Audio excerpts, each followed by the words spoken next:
to, sigurado ako na na-offend si Miss Jessica Soho at sinabi niyang na-offend siya. Jessica Soho, hindi pa rin pinapatawad si Vice Ganda.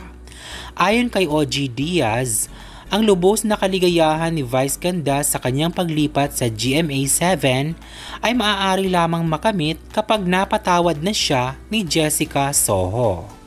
Inihayag ni OG na may isinasagawang pagtatangka upang sirain ang reputasyon ni Vice Ganda. At kabilang sa mga muling binubuhay na issue ay ang pag-body shame ni Vice Ganda sa veteranong broadcast journalist.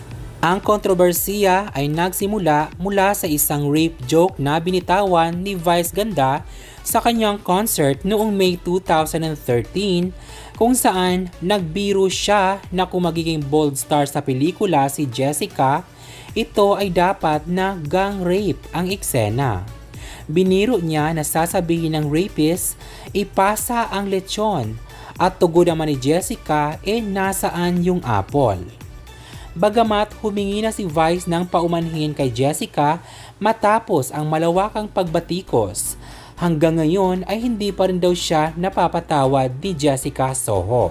At sabi ng mga netizens ay hindi naman talaga maganda ang naging biro ni Vice Ganda para kay Miss Jessica Soho.